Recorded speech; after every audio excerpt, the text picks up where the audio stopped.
محمد وآل محمد صلوات اللهم صل على محمد وعلى آل محمد.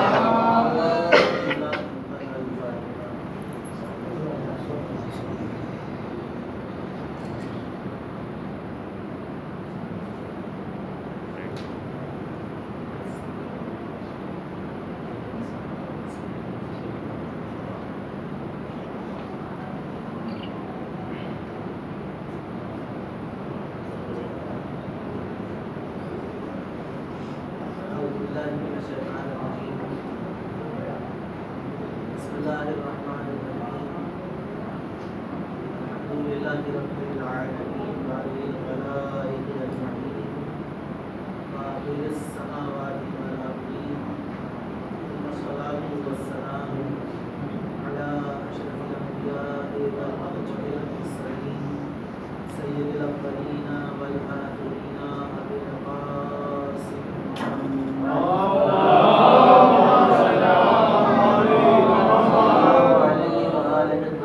الطاهرين المعصومين المظلومين المنتقمين المنتجبين الذين أذهب الله عنهم الرجس وطهرهم تطهيرا. اللهم صل على محمد وعلى آل محمد. الباقية على أعدائهم وقاتليهم وغاصب حقوقهم ومنكر فضائلهم ومناهجهم ومخرب شريعتهم أجمعين من الآن إلى يوم الدين. أما بعد فقد قال رسول الله صلى الله عليه وآله وسلم لكل شيء أساس وأساس دينه حب أهل بيته سواء. اللهم صل على محمد وعلى آل محمد.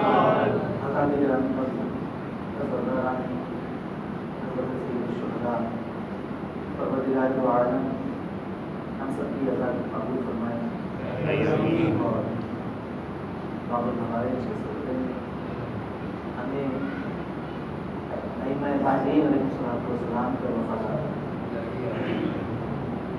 حدیث مبارکہ جس کی تلاوت کا مسلسل شرف حاصل کر رہا ہوں اس نبی کا کلام ہے جس کے بارے میں قرآن کہتا ہے کہ جو کچھ کلام ہی نہیں کرتا مگر اس وقت بولتا ہے جب وحی الہی نازل ہوتی ہے. وحی کی مرضی سے بولتا ہے, اپنی مرضی سے نہیں بولتا. تو جو وحی کے ذریعے سے بولتا ہے وہ یہ کہہ رہا ہے کہ ہر شے کی اساس ہوتی ہے اور میرے دین کی اساس میرے اہل بیت کی محبت. اہل بیت علیہ السلام دین کی اساس ہے, دین کی بنیاد ہے. اگر اہل بیت کو دین سے نکال دیا جائے تو دین کی عمارت منہدم ہو جائے. بنیاد اور فاؤنڈیشن کا کام یہی ہوتا ہے کہ وہ پوری عمارت کو اپنے وجود سے باقی رکھتی ہے. اگر اہل بیت علیہ السلام کو دین سے جدا کر دیا جائے جو غیر ممکن ہے, جیسا کہ دشمنان اہل بیت کی کوشش رہی, انہوں نے یہی چاہا کہ اہل بیت علیہ السلام کو دین سے دور رکھا جائے, ان کی نظر میں جو دین تھا. ہوا نتیجہ اس کا الٹا کہ انہوں نے اپنے حساب سے اہل بیت کو دین سے دور رکھنے کی کوشش کی, اہل بیت کی تصویر کو معاشرے میں خراب کرنے کی کوشش کی. 70,000 ممبروں سے مستقل اہل بیت علیہ السلام کی فرد اول حضرت علی بن ابی طالب علیہ السلام کیا گیا, مگر اہل بیت علیہ السلام کا نام مٹا نہ سکے. اہل بیت علیہ السلام کی کردار کشی کر نہیں سکے. کیوں؟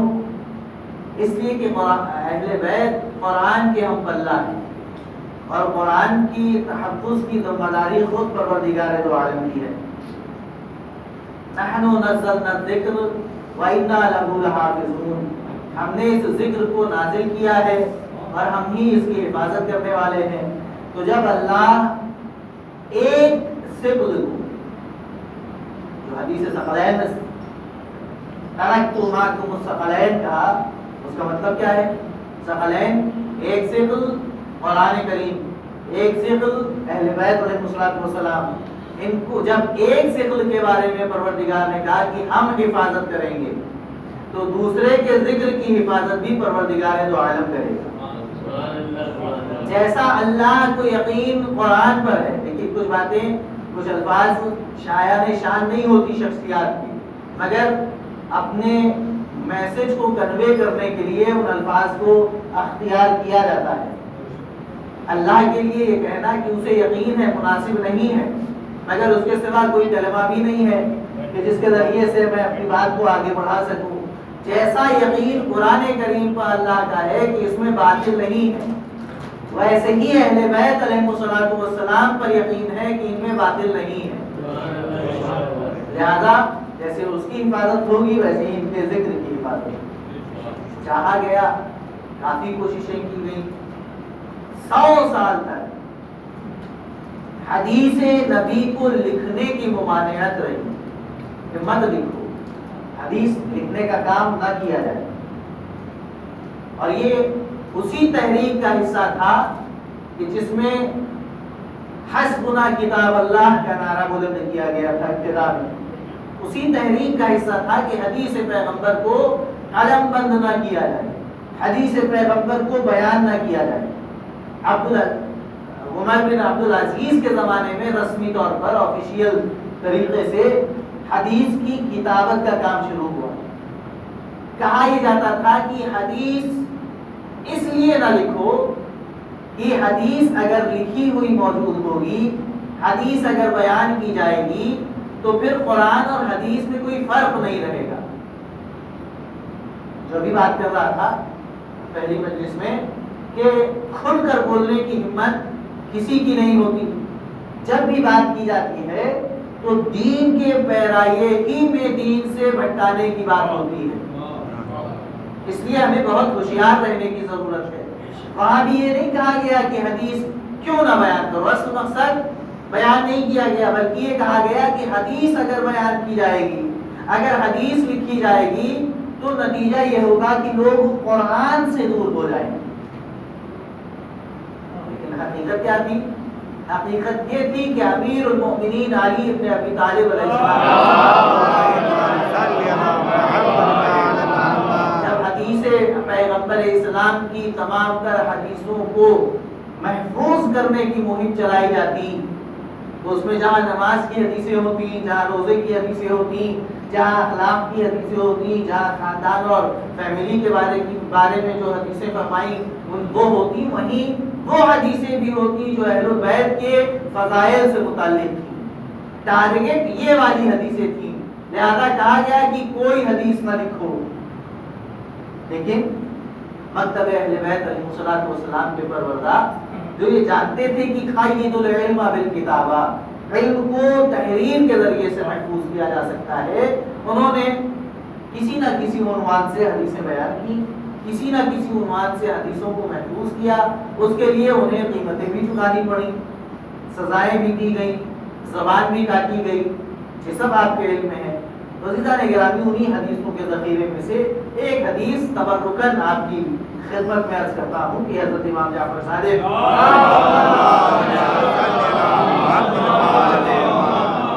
کتاب کا نام ہے بصائر الدرجات، اس کا تذکرہ میں نے 2-4 دن پہلے بھی کیا تھا۔ اس میں حضرت امام صادق علیہ السلام کا ارشاد گرامی ہے کہ کانت فی علی ابن ابی طالب، علی ابن ابی طالب میں سنت 1000 نبی، 1000 نبیوں کی سنت ہے۔ علی کی سیرت میں 1000 نبیوں کی سنت ہے۔ اب معلوم یہ ہوا کہ جس کی ذات گرامی میں، جس کے کردار میں، جس کے اخلاق میں 1000 نبیوں کی سنت ہوگی، جب وہ بولتا ہوگا تو کیسا بولتا ہوگا، جب وہ معاملہ کرتا ہوگا تو کیسا معاملہ کرتا ہوگا۔ اب ایک طرف علی، تنہا علی دکھتے ہیں علی، مگر ان کے کردار کے ذریعے سے 1000 انبیاء کا عمل وجود میں آتا ہے، 1000 انبیاء کا عمل وجود میں آتا ہے۔ اسی لیے علی کسی کی حلم سے نیچے نہیں اترتا۔ جو دشمنان دین ہیں ان کی حلق سے نیچے علی اسی لیے نہیں اترتا، کیوں؟ علی صرف پیغمبر اسلام جو الف نبی حضرت صادق آل محمد نے کہا، اس میں پہلے نبی جناب آدم، جناب ابراہیم، جناب موسیٰ، جناب عیسیٰ اور حضرت خاتم الانبیاء محمد مصطفیٰ صلی اللہ علیہ وسلم۔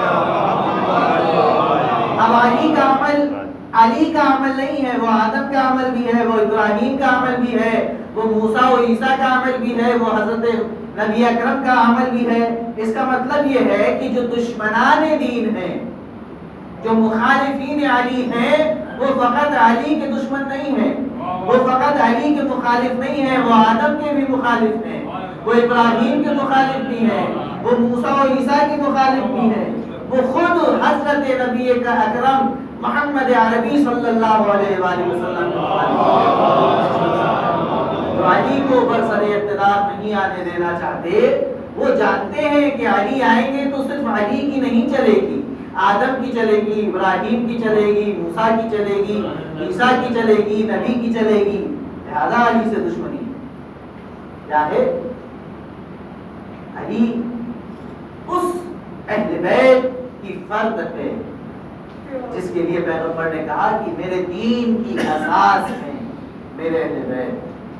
انہی کی سیرت طیبہ میں ہمیں اپنے کردار کا محاسبہ بھی کرنا ہے، اپنے کردار کی اصلاح بھی کرنا ہے، اور انہی کے نقش قدم پر چل کے اپنی دنیا بھی سنوارنی ہے اور اپنی اخروہ بھی سنوارنی ہے۔ ایک سوال میں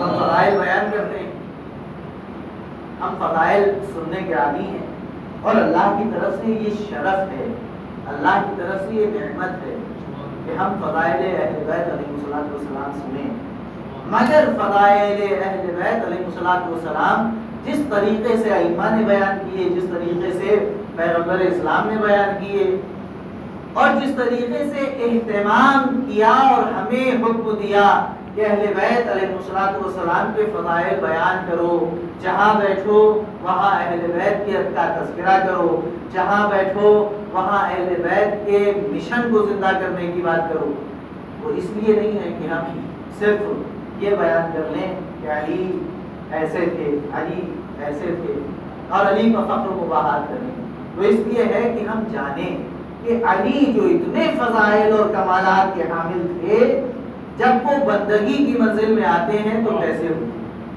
پانی وضو کا سامنے آتا ہے، چہرے کا رنگ متغیر ہو جاتا ہے، ہزار ہزار تکبیروں کی آوازیں شب کے سناٹے میں علی کے پڑوسی علی کے گھر سے سنتے ہیں، یہ علی کی عبادتیں ہیں۔ عزیزان گرامی، اگر ہم فضائل بیان کرتے ہیں تو ہمارے لیے فضائل کیا ہیں؟ فضائل یہ ہے کہ علی نے مرہم کو پیشاب کیا، فضائل یہ ہے کہ علی نے اندر کو فتح کیا، فضائل یہ ہے کہ علی نے باب خیبر کو اکھاڑ لیا، فضائل یہ ہے کہ علی کے سامنے کوئی سوالی آیا تو علی نے فوراً جواب دے دیا۔ یہ سب فضائل یقیناً ہیں، یقیناً ہیں، لیکن جن فضائل کا تذکرہ اہل بیت علیہ السلام نے کیا ہے، جن فضائل علی مرتضیٰ علیہ السلام کا تذکرہ پیغمبر اسلام نے کیا ہے، وہ فضائل کچھ اور ہیں، وہ فضائل کچھ اور ہیں۔ عزیزان گرامی، میں نے کل عرض کیا تھا یا پرسوں عرض کیا تھا کہ ہم اگر اہل بیت کے لیے کچھ کرتے ہیں تو اہل بیت اس سے زیادہ ہم کو واپس کرتے ہیں۔ پیغمبر نے اپنی پوری زندگی علی کا ذکر کیا، پوری زندگی علی کا ذکر کیا۔ علی کی ذمہ داری بھی کہ اس معاشرے میں پیغمبر کا تعارف کرائیں جو پیغمبر کو بھول چکا ہے۔ نہج البلاغہ میں چند خطبے ایسے ہیں جو صرف نبی اکرم کے اوصاف بیان کیے ہیں مولا کائنات۔ ان اوصاف کو دیکھ کر ابن ابی الحدید معتزلی یہ لکھنے پر مجبور ہوا کہ اصحاب پیغمبر میں، ابھی میں عرض کرتا تھا مسلم بھائی کے حقیقت کی مجلس میں، کہ اہل بیت علیہ السلام کے کلام کو دیکھ کر علماء اسلام نے یہ جملہ کہا اور لکھنے پر مجبور ہوئے کہ اہل بیت کی دعاؤں کو دیکھ کر، علی بن حسین کی دعاؤں کو دیکھ کر ہمیں یہ سمجھ میں آیا کہ خدا کیا ہے، ہمیں یہ سمجھ میں آیا کہ خدا کیا ہے۔ تو جہاں اہل بیت خدا کو پہچنواتے ہیں وہیں اہل بیت نبی کو بھی پہچنواتے ہیں۔ ابن ابی الحدید معتزلی نے لکھا کہ اصحاب پیغمبر میں، بہت معرکۃ الآراء جملہ ہے، اصحاب پیغمبر میں جتنی معرفت علی ابن ابی طالب کو نبی اکرم کی تھی کسی اور کو نہ تھی۔ کیوں؟ وہ جملہ لکھتا ہے ابن ابی الحدید معتزلی کہ جس طریقے سے علی نے نبی کے اوصاف بیان کیے کسی اور صحابی کی زبان سے ایسے کلمات نہیں ملتے۔ صلوات پڑھیں پر محمد کسی اور کی زبان سے ویسے کلمات نہیں ملتے۔ عزیزان گرامی، جملہ کہنے کو جی چاہتا ہے کہ کیسے مل سکتے ہیں، کسی اور صحابی کے کلام میں وہ جملے نبی کی وصفوں میں کیسے مل سکتے ہیں جن لوگوں نے نبی کو نبی صرف حکومت حاصل کرنے کے لیے مانا۔ اگر نبی کو نبی مان کے نبی مانتے تو نبی سمجھ میں آتا، لیکن نبی کو نبی مانا ہی نہیں۔ نبی کے پیچھے بننے والی اسلامی مملکت ان کو نظر آ رہی تھی۔ اگر میرے جملے میں آپ کسی کو شک ہو رہا ہو کہ یہ کیا کہہ رہے ہیں، وہ منظر یاد کیجئے جہاں ایک پہاڑی کی بلندی پر دو اشخاص کھڑے ہیں، ایک مسلمان ہے ایک غیر مسلم ہے، اور ایک لشکر جرار لے کر پیغمبر مکہ مکرمہ میں آنا چاہتے ہیں۔ وہاں جو مسلمان نہیں ہے وہ مسلمان کو کوہنی مار کر کہتا ہے کہ دیکھو تمہارے بھتیجے نے کتنی بڑی حکومت قائم کر دی، کتنی بڑی حکومت قائم کر دی۔ تو عزیزان گرامی عرض کر رہا ہوں کہ جب فضائل کی منزل آتی ہے تو اہل بیت علیہ السلام تو نبی اکرم جو علی مرتضیٰ کے فضائل بیان کرتے ہیں وہ کچھ اور ہے۔ کیا ہے؟ کتاب ہے امالی، نام اس کا ہے امالی۔ امالی نام کی بہت سی کتابیں ہیں، شیخ صدوق کی امالی، سید مرتضیٰ کی امالی، شیخ توسی کی امالی۔ امالی کا مطلب کیا ہے؟ املے کی لفظ املا جو ہم بولتے ہیں اس کی جمع ہے امالی۔ املا کیا ہوتا ہے؟ املا یہ ہوتا ہے کہ ہم بولیں اور آپ لکھیں، یا آپ بولیں اور سننے والے لکھیں۔ علماء کرام جو پرانے زمانے کے تھے ان یہاں کا دستور یہ تھا کہ وہ جب اپنا درس دیتے تھے تو ان کے شاگرد ان کے درس کو، ان کے بیان کو تحریر کر لیتے تھے۔ بعد میں وہی کتابیں، وہی مسودات کتابوں کی شکل میں آئے اور ان کا نام امالی رکھا گیا۔ شیخ توسی علیہ الرحمہ کی کتاب امالی، اس کی 20ویں مجلس، کیونکہ درس ہم تو اس کو مجلس کہتے ہیں، لیکن لغوی معنی جہاں پر کہ لوگ جمع ہوں اور ڈسکشن کر رہے ہوں اسے مجلس کہا جا سکتا ہے۔ شیخ توسی عالم ہیں اپنے زمانے کے، وہ بیان کر رہے ہیں، ان کے شاگرد اور لوگ اور مومنین سن رہے ہیں، اسے مجلس کا نام دیا گیا۔ ایک دن کی کیا درس، مجلس اول، مجلس دوم، مجلس سوم، چوتھی مجلس، پانچویں مجلس، ایسے 20ویں مجلس۔ ہماری شیخ توسی کی جو 20ویں مجلس ہے اس میں انہوں نے ایک روایت نقل کی، 4-5 صفحات پر مشتمل روایت ہے کہ جس میں پیغمبر اسلام کی زبانی مولا کائنات کے چند فضائل بیان کیے۔ اس میں سے چند جتنی دامن وقت گنجائش رہے گی میں آپ کے سامنے بیان کروں گا۔ پیغمبر نے مولا کائنات سے نقل کیا، بیان فرمایا، اور یہ خود مولا کائنات بیان کرتے ہیں کہ ایک روز پیغمبر اسلام نے مجھ سے کہا کہ یا علی تم میں ان جو اس مجلس میں 20ویں مجلس میں جو کچھ بھی شیخ طوسی نے بیان کیا اور لکھا گیا، اس میں سے ایک روایت یہ کہ پیغمبر نے فرمایا کہ یا علی تمہارے اندر 5 ایسی خصلتیں ہیں، 5 ایسی فضیلتیں ہیں کہ جو دنیا میں کسی کے پاس نہیں، دنیا میں کسی کے پاس نہیں ہے۔ اس کے مقابلے میں بہت سی حدیثیں ہیں، اسی طرز کی بہت سی حدیثیں ہیں، آپ ان کی طرف ذہن ضرور گیا ہوگا آپ کا کہ یا علی جیسی زوجہ آپ کی ہیں ویسی کسی کی زوجہ نہیں، یا علی جیسے فرزند آپ کے ہیں ویسے کسی کے فرزند نہیں، یا علی جو علمی مقام آپ کا ہے وہ کسی کا نہیں۔ لیکن آج تھوڑا مختلف حدیث آپ کو سنا رہا ہوں، ایک سلوات پڑھیں بتا۔ 5 فضیلتیں پیغمبر اسلام نے علی مرتضیٰ علیہ السلام کی بیان کی۔ جو عنوان گفتگو ہے وہ ہے سیرت امیر المومنین اور اقدار انسانی۔ یہ میرے موضوع سے متعلق نہیں، اس لیے میں آپ کے سامنے ان کو تلاش کر کے لے کر آیا ہوں۔ کیا ہے پہلی فضیلت؟ اقوامہم بِأَمْرِ اللہ، اقوام سب سے زیادہ قائم کرنے والا، قیام کرنے والا، قائم کرنے والا۔ اقوام اس میں تفضیل سپرلیٹو دیکھیں، سب سے زیادہ قائم کرنے والا کیا چیز؟ لِأَمْرِ اللہ، اللہ کے حکم کو، اللہ کے احکام کو اپنے دور میں سب سے زیادہ قائم کرنے والا کون ہے؟ علی ابن ابی طالب۔ کیسے قائم کرتے ہیں مولا کائنات امر الہی؟ کیسے قائم کرتے ہیں؟ لوگوں کی خوشنودی حاصل کرتے ہیں۔ اگر لوگوں کی خوشنودی حاصل کرنے لگے کوئی تو یہ سمجھ لیجئے کہ امر الہی قائم نہیں ہو سکتا۔ کیوں؟ آپ ایک کو راضی کریں گے دوسرا ناراض ہوگا، دوسرے کو راضی کریں گے دوسرا ناراض ہوگا۔ لہذا علی نے جیسے ہی زمام حکومت کو اپنے ہاتھوں میں لیا، فوراً اعلان کیا کہ میں اب امر الہی کو قائم کروں گا، امر الہی کو قائم کروں گا۔ جو دین الہی اور امر الہی کے خلاف حکومت چلا رہے ہیں ان کو معزول کروں گا۔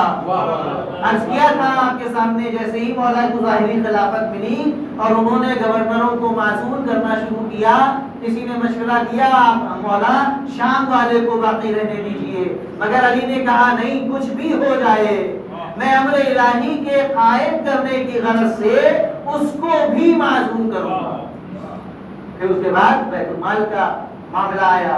علی نے کہا کہ بیت المال عموم مسلمین کی جگہ ہے، بیت المال عام مسلمانوں کا حق ہے، اس میں اب تک جتنے لوگوں نے بیجا تصرف کیا ہے میں ان سے سب کچھ واپس لوں گا، حتیٰ کہ اگر کسی نے اپنا مہر بیت المال کے مال سے دیا ہے تو وہ بھی واپس لے لوں گا، وہ بھی واپس لے لوں گا۔ یہ ہے سیرت علی بن ابی طالب علیہ السلام، بیت المال سے واپس نہیں۔ عزیزاں نے کہا امر الہی کو قائم کرنے والا کیا ہے؟ امر الہی دین کا معاشرے میں نافذ کرنا۔ پھر میں کتاب کا نام دوں آپ کے سامنے، سفینۃ البحار، بحار الانوار کا نام سنا ہے آپ؟ سفینۃ البحار، شیخ عباس قمی جن کی مفاتیح الجنان، جن کی منازل آخرہ ہے۔ یہ سفینۃ البحار کیا ہے؟ تلخیص ہے بحار الانوار، لیکن اس کو علامہ شیخ عباس قمی نے ورڈز کے انداز میں لکھا ہے، ایک ورڈ لکھا ہے اس کے متعلق جتنی باتیں آ سکتی تھیں اس کتاب میں بحار الانوار سے اس کو نقل کیا ہے۔ ایک لفظ ہے فرات، اپنی اسی کتاب سفینۃ البحار میں فرات کے ذیل میں ایک واقعہ لکھتے ہیں کہ جب ظاہری خلافت کا زمانہ تھا مولا کائنات کی تو فرات میں باڑھ آئی، لوگوں نے آ کر مولا کائنات سے کہا کہ علی فرات میں باڑھ آ گئی ہے اور پانی لوگوں کے گھروں تک بھرا جا رہا ہے۔ مولا اٹھے باہر نکلے، راستے میں ایک مسجد پڑی کوفے میں. مولا آپ جانتے ہیں کہ مولا نے مدینے سے منتقل کر دیا تھا اپنا دارالحکومت کوفے میں. کوفے سے چلے تو ایک راستے میں ایک مسجد پڑی جسے مسجد ثقیف کہا جاتا ہے. یہ وہ علاقہ تھا جہاں قوم سمود کے بچے ہوئے لوگ آباد تھے. جب مولا وہاں سے گزرے تو کچھ نوجوانوں نے,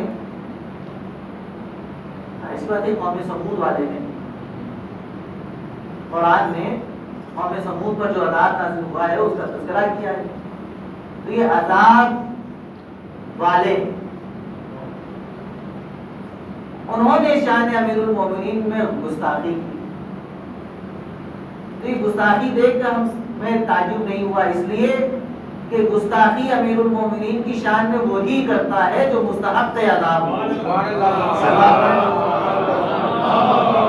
مستحق عذاب ہو وہی امیر المومنین علی بن ابی طالب علیہ السلام کی شان میں گستاخی کرتا ہے. لیکن روایت کہتی ہے کہ امیر المومنین ان کی طرف پلٹے غضب کے آیا اور ان کو ڈانٹنا چاہا. لیکن قوم کے دوسرے بزرگ آس پاس جو اس منظر کو دیکھ رہے تھے وہ آگے بڑھے اور کہا کہ جانتے ہیں کیا حاکم وقت ہے مولا کا. انہوں نے کہا کہ یا علی آپ کو جانتے نہیں ہیں کہ آپ حاکم ہیں, یہ نوجوان ہیں, آپ کی شناخت نہیں ہے, لہٰذا ان کو معاف فرما دیں. اس لیے نہیں کہ وہ مرعوب تھے مولا کائنات کی شخصیت سے, صرف اس لیے کہ وقت کے حاکم ہیں اور حاکموں کا مزاج یہ ہوتا ہے کہ ان کے خلاف اگر گفتگو ہوئی تو وہ سزا دیتے ہیں. لہذا انہوں نے منع کیا, مولا نے ان کو معاف کیا, لیکن 3 شرطیں رکھی. کہا میری 3 شرطیں ہیں کہ میں ان کو بخش دوں گا. کہا کہ فرمائیے کیا ہے. اب نوجوانوں کی توجہ زیادہ چاہتا ہوں. مولا نے کہا کہ یہ جو تمہارے جوان گلیوں میں سارا دن بیٹھے رہتے ہیں اس کو روکو. سیرت امیر المومنین اور اقدار انسانی, یہ جو تمہارے جوان سارا دن گلیوں میں کوچوں میں بیٹھے رہتے ہیں اور وقت کا ضیاع کرتے ہیں, ان پر قدغن لگاؤ. یہ میں نہیں کہہ رہا ہوں, یہ میرا جملہ نہیں ہے, یہ معصوم رضا نہیں کہہ رہا, مولا کائنات امیر المومنین علی بن ابی طالب وہ یہ چاہ رہے ہیں کہ جوان اپنا وقت برباد نہ کرے. آج ہمارے پرانے لکھنؤ کے محلوں میں چلے جائیں گے, صبح 9 بجے سے, کیونکہ 9 بجے سے پہلے سے شاید ہی کوئی 20-25 سال کا جوان بیدار ہوتا ہو.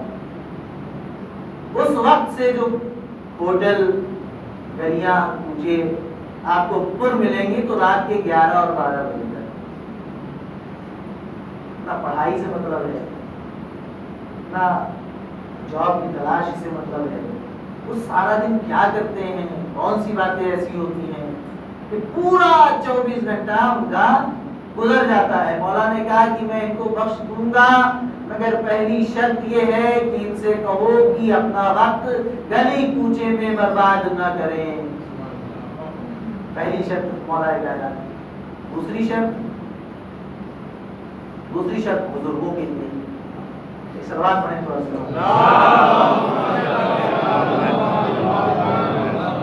ٹھیک ہے, اگر بات تلخ لگے تو مجھ سے شکایت نہیں.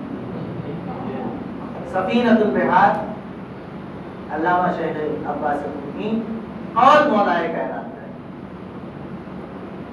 کیا فرمایا, یہ جو تمہارے گھروں سے برنالے نکلتے ہیں یہ گلیوں میں, اس سے پانی جو گرتا ہے وہ گلیوں میں گرتا ہے. یہ جو تمہارے گھروں کی کھڑکیاں کھلتی ہیں یہ گلیوں میں کھلتی ہیں اور ان کے کھلنے کی وجہ سے دوسروں کے گھروں میں جھانکا جا سکتا ہے. ان کو بند کرو. یہ راستہ ہے, جب تمہاری میزاب سے پانی گرتا ہے تو دوسروں کے کپڑے خراب ہوتے ہیں. یہ ہے دین. اقوامہم لامر اللہ. پیغمبر فرما رہے ہیں کہ یا علی تم سے زیادہ اقوام, تم سے زیادہ امر الہی کو قائم کرنے والا کوئی نہیں. کیا کہہ رہے ہیں مولا کائنات, دوسروں کے گھروں کی طرف کھلنے والی کھڑکیاں بند کرو، اور گلی میں جو پانی تم گرا رہے ہو اپنے گھروں کا، اس کا حق تم کو حاصل نہیں ہے۔ ایسا انتظام کرو کہ دوسروں کے لیے باعث رحمت نہ ہو۔ پر محمد و آل محمد صلوات۔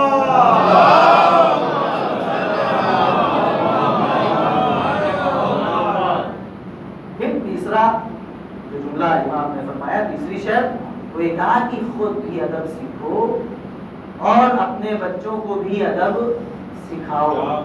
یہ 3 شرطیں رکھی امام نے، اور انہوں نے منظور کی تو امام نے ان کو بخش دیا۔ اس کا مطلب یہ ہے کہ اگر امام کو راضی کرنا ہے، اگر امام کو راضی کرنا ہے تو نوجوانوں کو گلیوں کو کے آباد کرنے کے بجائے اپنے فیوچر کو روشن کرنے کی فکر کرنی چاہیے۔ اگر مولا کائنات کو راضی کرنا ہے تو بزرگوں کو اپنے گھروں کا ڈیزائن اس طریقے سے رکھنا ہے کہ پڑوسی کو دقت نہ ہونے پائے۔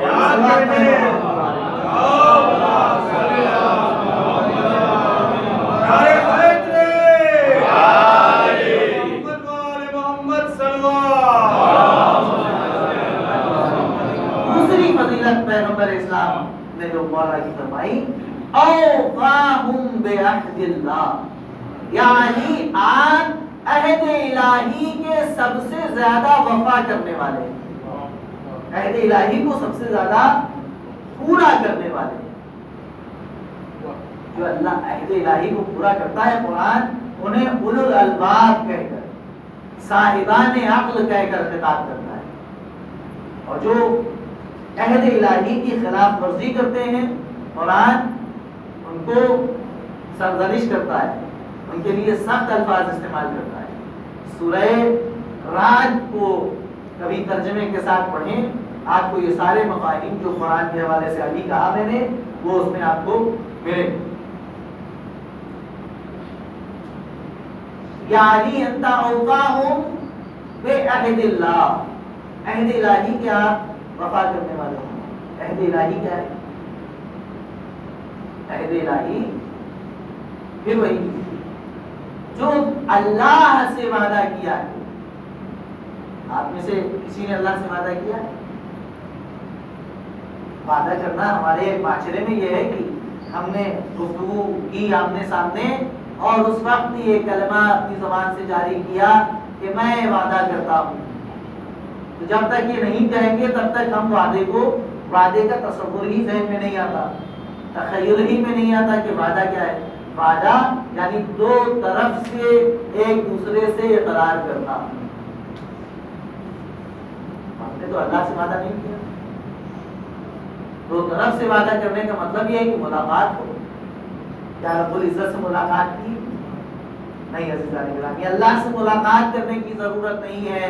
جیسے ہی زبان پر لا الہ الا اللہ محمد رسول اللہ کہا، ویسے ہی اللہ سے بھی وعدہ کر لیا، ویسے ہی پیغمبر سے بھی وعدہ کر لیا، اور زبان سے کہا علی ولی اللہ، ویسے ہی علی سے وعدہ کر لیا۔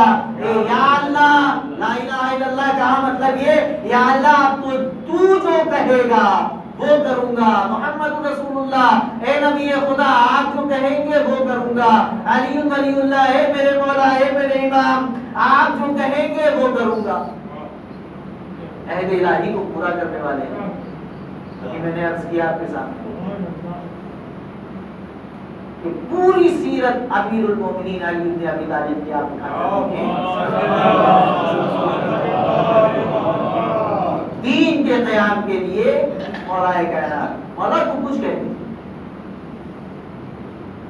سب کو شک ہوتا رہا، مولا نے کچھ کہا؟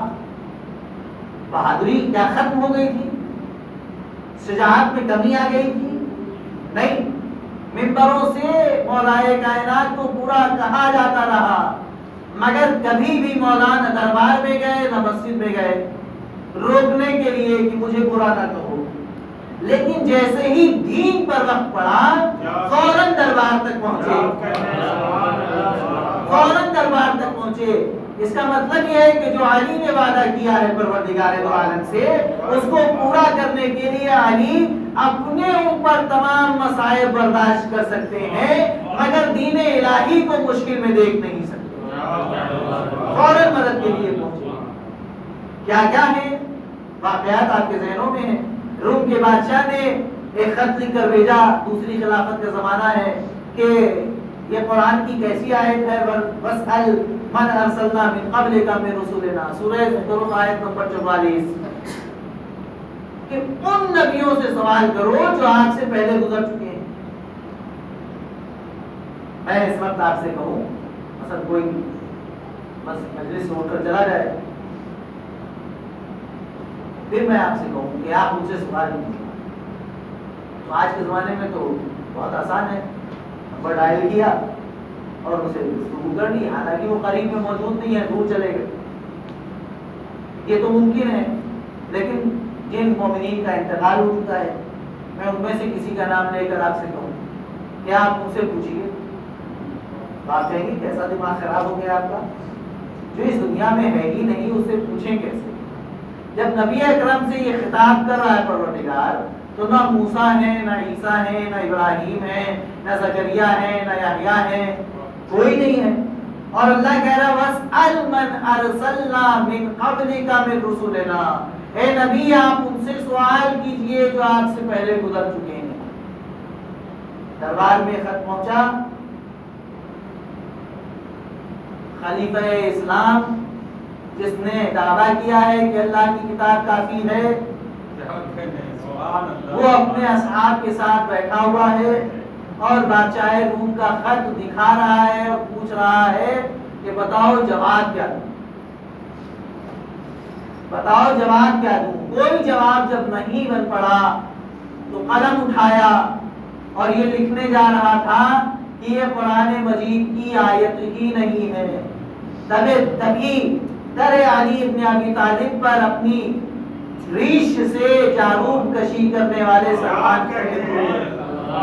ایک خلیفہ کیا کرتا ہے، اس کو کیوں نہیں بلاتا جو مشکل کشائے کائنات ہے؟ علی ابن ابی طالب فوراً دربار میں پہنچے، کہا مسئلہ یہ ہے یا علی جواب کیا دیں؟ کہا جواب یہ دو کہ یہ قرآن کی آیت ہے، مگر یہ آیے کریمہ اپنی شان نزول کے اعتبار سے منفرد ہے۔ کہا کیا مطلب؟ کہا مطلب یہ ہے کہ جب نبی اکرم معراج کی بلندیوں پر تھے اور تمام انبیاء صف بستہ نبی کے پیچھے کھڑے تھے، اس وقت براہ راست پروردگار دو عالم نے اپنے نبی سے کلام کیا۔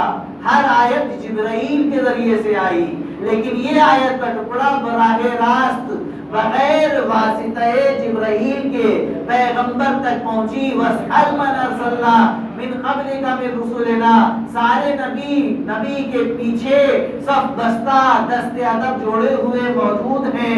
نبی مڑے اور انہوں نے سوال کیا، جس کا حکم قرآن نے دیا، جس کا حکم پروردگار نے دیا۔ کیا سوال ہوا؟ اے گروہ انبیاء، اے گروہ انبیاء، یہ بتاؤ کہ تم کو نبوت کیسے ملی، کیوں کر ملی؟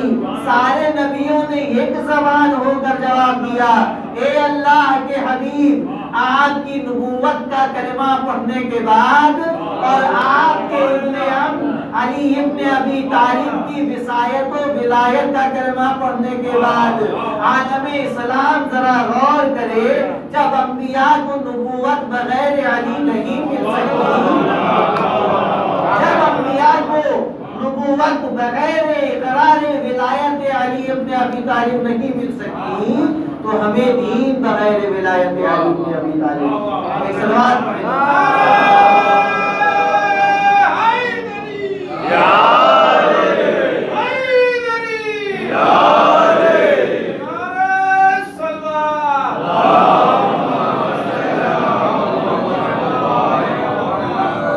تیسری صفت دامن وقت میں گنجائش نہیں رہی، تیسری صفت سن لیجیے اور اس کے بعد اسباب رحمت تمام۔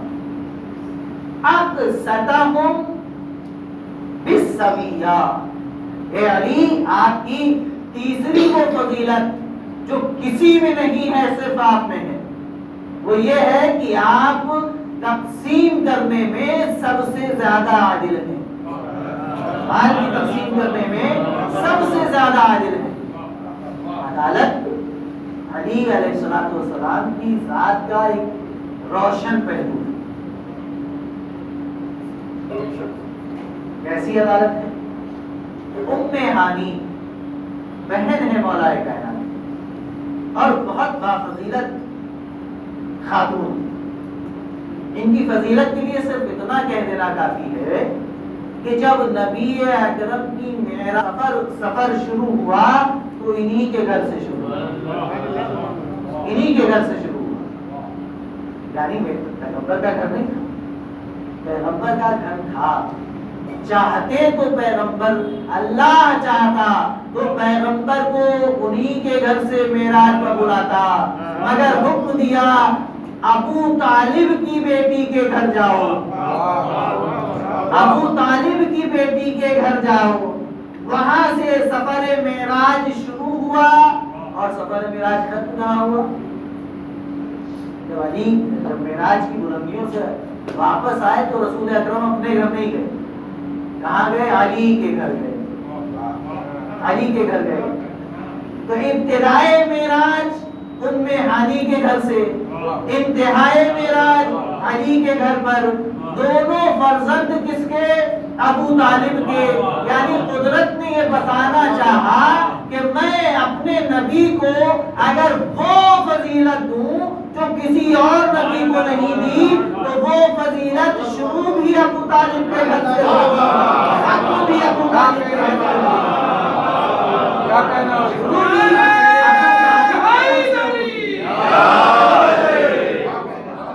شروع بھی ابو طالب کے گھر سے ہوگی، ختم بھی ابو طالب کے گھر سے ہوگی۔ تاکہ دنیا پہچان لے کہ تم ابو طالب کے ایمان کی بات کرتے ہو۔ ابو طالب اس شخصیت کا نام ہے کہ جس کے گھر سے نبی کو معراج ملتی ہے۔ ایمان کی بات کرتے ہو تو اسلام کی بات کرتے ہو۔ ابو طالب اس ذات کا نام ہے جس کے گھر کا ذکر کیے بغیر نبی کی معراج کا تذکرہ مکمل نہیں ہوا۔ ایک اور صلوات پڑھیں گے۔ ظاہری خلافت کا زمانہ مولا کائنات کی، اور بیت المال سے آپ کو معلوم ہے کہ سب کو حصہ تقسیم ہوتا تھا۔ جناب ام ہانی آئی مولا کائنات کے پاس بیت المال میں، ان کو 20 درہم دیے۔ امیر المومنین خلیفہ وقت کی بہن، سگی بہن، عربی قریش، 20 درہم دیے، وہ باہر گئے۔ ان کے بعد ایک عجمی کنیز کا نمبر تھا، عجمی کنیز کو بھی 20 درہم دیے۔ جب وہ کنیز باہر نکلی تو ام ہانی نے اس سے پوچھا کہ تم کو کتنا ملا؟ کہا 20 درہم۔ کہا یہ کیا؟ تم کو بھی 20 درہم، مجھے بھی 20 درہم، حالانکہ میں عرب ہوں، حالانکہ میں ابو طالب کی بیٹی ہے، علی کی بہن ہے، اس لیے خیال یہ نہ ہے کہ ان کے دل میں زیادہ کا لالچ تھا، نہیں، بتانا چاہتی تھی کہ میرا بھائی عدالت کے کس معیار پر ہے۔ سوال قائم کر کے پیغام یہ دینا چاہتی تھی۔ اندر گئی، کیا جی یہ کیا کیا؟ ایک عجمی کنیز کو بھی 20 درہم دیے اور مجھے بھی 20 درہم دیے۔ مولا جانا کیا جواب دیا؟ میں بہن، میں نے قرآن میں کہیں نہیں پڑھا، عہد الہی کو پورا کرنے والے ہیں، امر خدا کو قائم کرنے والے ہیں، عدالت سے تقسیم کرنے والے ہیں۔ اے بہن، میں نے قرآن میں کہیں نہیں پڑھا، چونکہ ام ہانی نے کہا تھا کہ وہ عجمی کنیز ہے، اس کو بھی آپ نے 20 درہم دیے، میں عرب بھی ہوں، آپ کی بہن بھی ہوں، اس کے بعد بھی آپ نے مجھے 20 درہم دیے۔ تو مولا کہتے ہیں کہ میں نے قرآن میں کہیں نہیں پڑھا کہ کسی قریش کو، کسی عربی کو عجمی پر فضیلت حاصل ہو۔ اگر میں قرآن میں پڑھتا تو ضرور تم کو زیادہ دیتا۔ یہ ہے عدالت یعنی۔ اور عدالت کا قصہ سنیں، جناب ابو الاسود دہلوی پورا عالم، پورے عالم اسلام پر اس کا احسان ہے. کیا ہے؟ قرآن پر احرام لگائے ہیں. مولا علی کی تعلیم کے ذریعے عاشق علی ابن ابی طالب، مولا نے ان کو گورنر بنایا ہے. بس بہت مختصر کر کے عرض کر رہا ہوں آپ کے سامنے. مولا نے ان کو گورنر بنایا ہے. مولا سے ملنے آئے.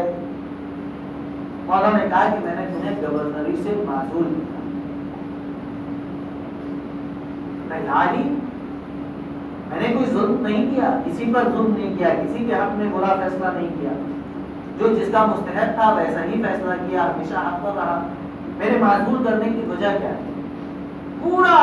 پوری دنیا کے لیے پیغام ہے علی ابن ابی طالب کا. علی ابن ابی طالب کی یہ سیرت. فرماتے بلغنی، مجھ تک بات پہنچی ہے. نام نہیں لیا کسی کا، بتایا کہ دیکھو حکومت اور صحیح طرز پر حکومت کرنے کا طریقہ کیا ہے. بلغنی، نام کسی کا نہیں لیا، مجھ تک بات پہنچی ہے. اس کا مطلب یہ ہے کہ مولائے کائنات کے ظاہری عمال اور گورنروں کے علاوہ مولائے کائنات کی طرف سے کچھ ایسے افراد بھی تھے جو ان گورنروں پر نظر رکھتے تھے کہ یہ کیسا عمل کرتے ہیں. فرمایا بلغنی، مجھ تک بات پہنچی ہے کہ تمہاری عدالت میں کیس پہنچا، ایک معاملہ پہنچا، اور تم نے دونوں فریق پر اپنی آواز کو بلند کیا. ایک قاضی کے لیے مناسب نہیں ہے کہ فریقین جن کا معاملہ اس کی عدالت میں چل رہا ہو ان کے اوپر اپنی آواز کو بلند کرے. کیوں؟ اس لیے کہ جب قاضی بلند کر رہے اپنی آواز تو صاحبان معاملہ ڈر سکتے ہیں، سہم سکتے ہیں، اپنے بیان کو بدل سکتے ہیں. لہذا مولا کائنات نے ان کو معصوم کیا. یہ ہے سیرت علی بن ابی طالب جو ہمیں بتا رہی ہے کہ عہد الہی کیسے پورا کیا جاتا ہے، امر الہی کیسے پورا کیا جاتا ہے، خدا سے کیے ہوئے وعدے سے کیسے وفادار رہا جاتا ہے.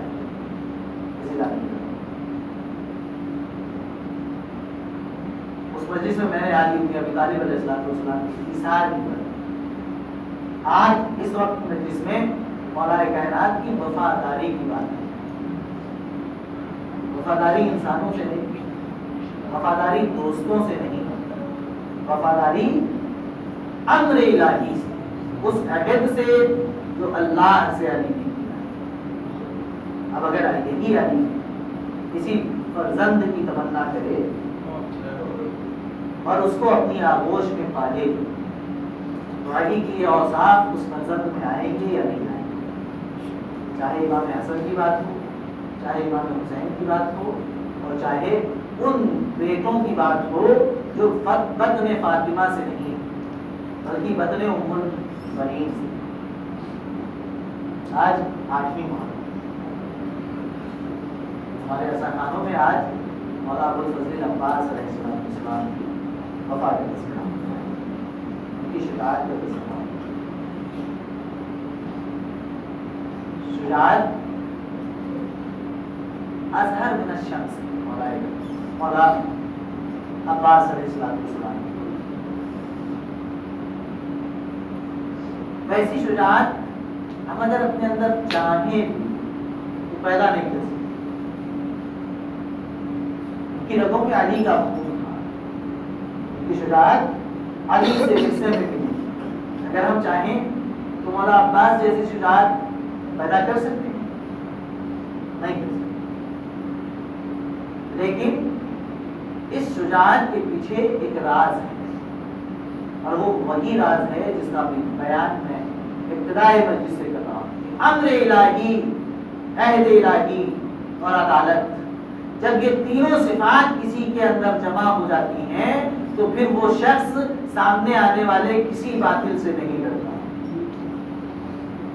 کسی باطل سے نہیں ڈرتا. عباس کے اندر بھی یہ تینوں صفات پائی جاتی ہیں. کس طرح سے امام وقت کی اطاعت کریں. شجاعت کا سمندر سینے میں موجزن ہے، مگر مولا نے کہہ دیا ہے کہ عباس جنگ نہیں کرتے. مولا عباس صبر کا مظاہرہ کرے. لشکر خیمے تک پہنچ گیا, اپنی تلوار سے خط کھینچا.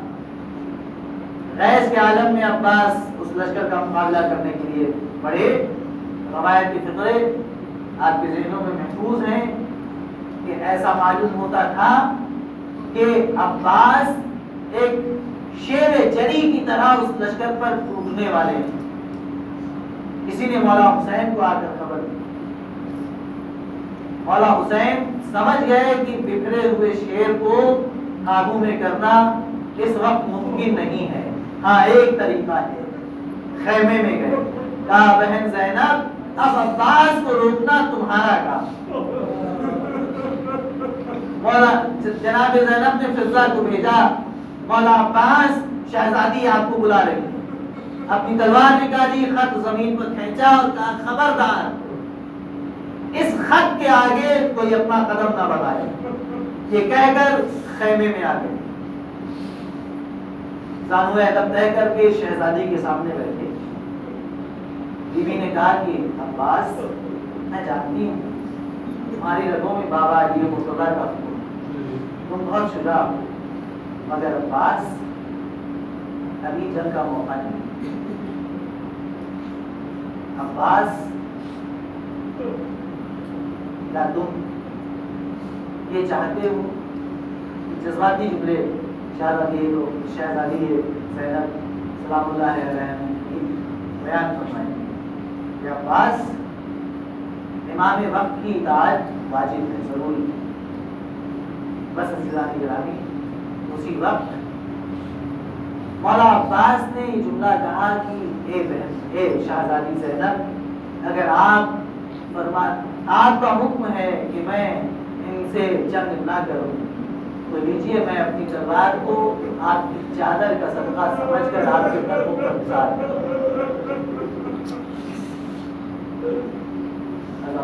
امام مظلوم کربلا, خدا کوئی غم نہ دے آپ کو سوائے غم مظلوم کربلا کے. میرے ذہن میں اس وقت ایک روایت چل رہی ہے جو میں چاہتا ہوں کہ آپ کے سامنے پیش کروں. ام البنین کو ام البنین اس لیے کہا جاتا تھا کہ ان کے 4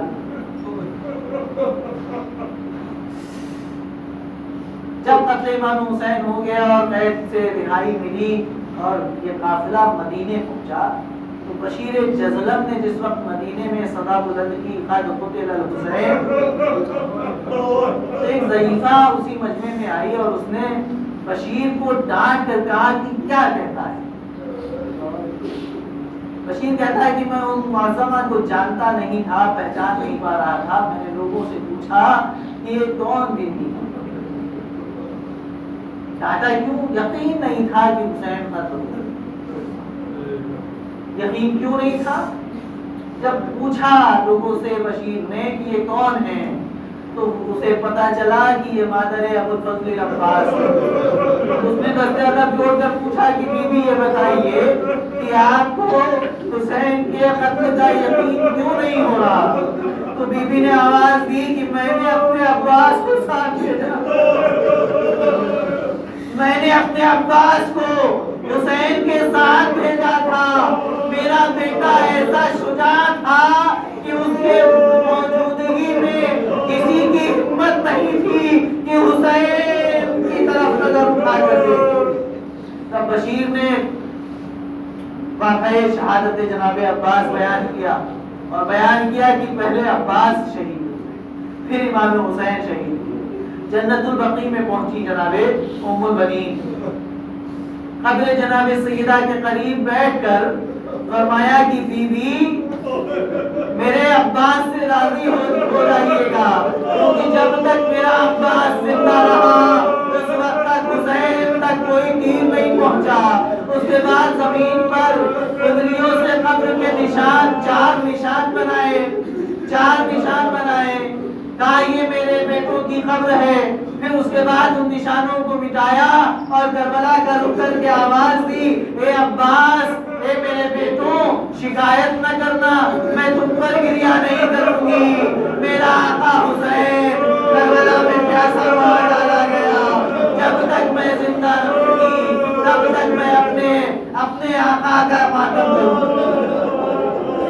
جب بھی ام المؤمنین کے پاس چند خواتین مدینے کی جمع ہوتی، امام حسین کی مصیبت کو بیان کرتی اور فرماتی کہ میرے عباس نے وفا کی، میرے عباس نے وفا کی، جب تک عباس زندہ رہا حسین تک کوئی تیر نہیں پہنچا، کوئی تلوار نہیں پہنچی۔ ہاں میرا بیٹا مظلومی کے عالم میں مارا گیا، میرے بیٹے کے دونوں بازو قلم ہوئے، اس وقت سر پر گرز لگا، اس وقت سر پر گرز لگا جب میرے بیٹے کے دونوں بازو قلم ہو گئے، اس وقت آنکھ میں تیر لگا جب دونوں ہاتھ قلم ہو گئے۔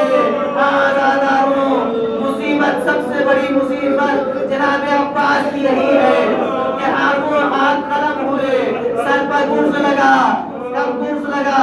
پہلے آنکھ میں تیر لگا، اب مولا چاہتے ہیں آنکھ میں تیر لگنا کیسی مصیبت ہے، آپ تصور کریں، اسے الفاظ میں بیان نہیں کیا جا سکتا۔ تیر آنکھ میں گڑ رہا ہے، تیر آنکھ میں گڑ رہا ہے، اور مولا چاہتے ہیں کہ پانی خیام تک پہنچا دیا جائے، سر سے بہتا ہوا خون آنکھ میں بھرا ہوا ہے۔ مولا کا بیان خود ہے کہ میں نے چاہا کہ میں اس تیر کو نکالوں، کیسے؟ میں نے اپنے دونوں گھٹنوں کو بلند کیا، سر کو جھکایا تاکہ دونوں گھٹنوں کے بیچ میں اس تیر کو پھنسا کر سر کو جھٹکا دوں تاکہ یہ تیر نکل جائے، لیکن اسی وقت گرز آہنی کسی ظالم نے میرے سر پر مارا، میں سمجھ نہ سکا، زمین پر آیا۔ ہاں عزاداروں، اسی وقت مولا نے آقا کو مدد کے لیے پکارا، مولا حسین سرحانے پہنچے، مولا حسین سرحانے پہنچے، غازی کا سر اپنے زانوں پر رکھا، فرمایا بھیا عباس کچھ وصیتیں ہیں تو کرو۔ مولا عباس نے وصیتیں کی، مولا میرا لاشا خیمے میں نہ لے جائے، مولا سکینہ سے کہیے گا کہ چچا شرمندہ ہے، خیام تک پانی نہ پہنچا سکا۔ اے مولا اب تیسری وصیت نہیں، تمنا ہے، میں جب دنیا میں آیا تھا تو سب سے پہلے آپ کی زیارت کی تھی، اب دنیا سے جا رہا ہوں تو چاہتا ہوں کہ آپ کی زیارت کروں۔ مولا بھیا عباس زیارت کرتے کیوں نہیں؟ مولا ایک آنکھ میں تیر ہے، ایک آنکھ میں سر سے بہتا ہوا خون جمع ہے۔ مولا حسین نے اپنی ابا کے دامن سے آنکھ میں بھرے ہوئے خون کو صاف کیا، اس کے بعد کہا بھیا زیارت کرو۔ مولا عباس نے مولا حسین کی زیارت کی، مولا عباس کی وصیتیں تمام ہوئی۔ مولا حسین مولا عباس سے فرماتے ہیں کہ بھیا عباس حسین کی بھی ایک تمنا ہے۔ کیا تمنا ہے آقا؟ فرمائیے ابھی رمق جان غلام کے جسم میں باقی ہے، آپ کی تمنا پوری کرنے کی کوشش کروں گا۔ فرمایا اے میرے بھائی، اے میرے لگتے دل، جب سے دنیا میں آئے ہمیشہ سیدی کہا، ہمیشہ مولا کہا، ہمیشہ آقا کہا، کبھی بھائی نہیں کہا۔ میں چاہتا ہوں اس وقت آخر تم مجھے بھائی کہو۔ اے آقا، اماں نے منع کیا تھا، فرمایا تھا یہ آقا زادے ہیں، جب تک جسم میں جان باقی رہے تب تک ان کو آقا کہتے رہنا۔ مولا فرماتے ہیں اگر مادر گرامی اجازت دے دیں تو کیا مجھے بھائی کہو گے؟ ہاں آقا۔ امام نے دستے اعجاز بلند کیا، عباس سے کہا عباس ان دو انگلیوں کے درمیان دیکھو کیا نظر آ رہا ہے؟ کہا مدینہ، اور غور کرو، محلہ بنی ہاشم، اور غور کرو۔ کہا شہزادی جنت کا مزار نظر آ رہا ہے، کہا اور غور کرو۔ کہا کہ کوئی معظمہ تعویذ قبر کو پکڑے ہوئے بیان کر رہی ہے، کہا یہ کوئی اور نہیں تمہاری مادر گرامی ام المؤمنین ہے۔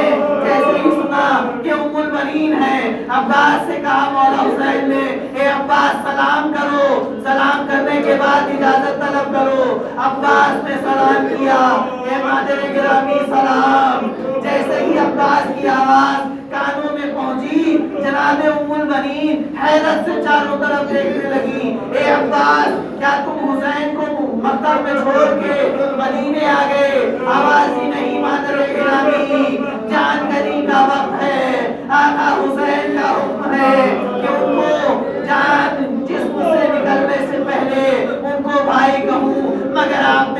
کیا ہے۔ اے مادر گرامی، اگر آپ کی اجازت ہو تو آقا کو بھائی کہوں۔ انہوں ام المؤمنین نے اجازت دی مگر ایک شرط کے ساتھ، اے عباس بھائی کہنے کے بعد زندہ نہ رہتا۔ اجازت دی۔ آقا عباس نے مولا حسین کو بھائی کہا، روح قفس اصول سے پرواز کر گئی۔ عباس کے خون میں علم کو لال کیا، علم کو رکھا۔ مولا حسین علم پکڑے ہوئے، جناب علی اکبر آقا حسین کی کمر پکڑے ہوئے، عباسا کا ماتم کرتے ہوئے خیمے تک آئے۔ سکینہ نے ابا حسین کے ہاتھوں میں علم دیکھا، تڑپ گئی، آواز دی میرا چچا کہاں ہے، مجھے پانی نہیں چاہیے۔ بیویوں نے علم کو حلقے میں لیا، عباسا کا ماتم شروع ہوا۔ وسيعلم الذين ظلموا أي منقلب ينقلبون إنا لله وإنا إليه راجعون.